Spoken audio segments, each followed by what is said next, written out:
Southern California, firefighters are making progress containing the destructive wildfires, with winds finally subsiding. But the Palisades fire is still only 39% contained. The Eaton fire is 65% contained. The death toll rising this week to at least 27. Today, nearly 20,000 residents remain without power, as some are now being allowed back into their homes for the first time to survey the damage. NewsNation's Caitlyn Becker is live in the Pacific Palisades for us this morning. Good morning, Caitlyn. I see. What are you seeing on the ground right now?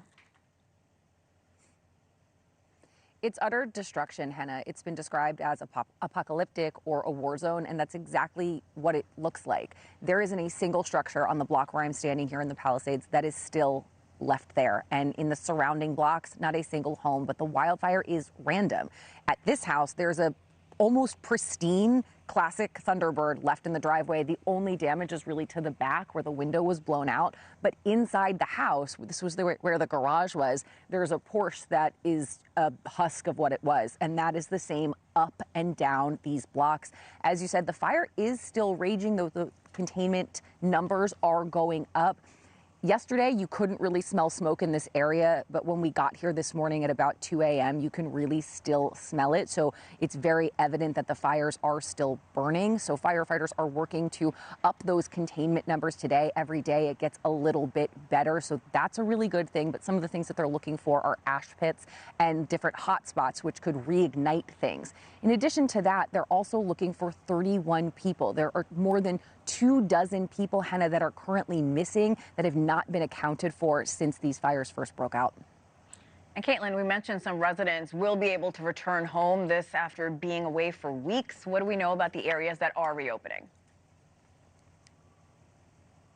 Well, here in the Palisades where I'm at, I heard you mention at the top of this segment that the power is starting to come back on for some people, and a lot of them are still out of it. Yesterday, in the areas where we were driving in, this is still a closed area. Residents cannot get back in here, neither can the public, but we were seeing lights on, Christmas lights popping back on as we were driving up. So it's really the fringe outer edges of these containment areas, these evacuation areas that are opening back up, particularly in this area on the north side toward Calabasas. The Eaton fire over in Altadena, a much smaller area, but almost double the amount of structures were destroyed in that one. More than 7,000 homes and structures just razed to the ground, absolutely gone. So people are slowly being allowed back in. You have to be a resident. You have to show ID that has your address in that area. But I mean, look at what's behind me. They're being able to return to their homes, but there aren't homes left standing. And for the ones that are here, there is one a few blocks away. It's not a safe area to be in, so they can come and see the damage, but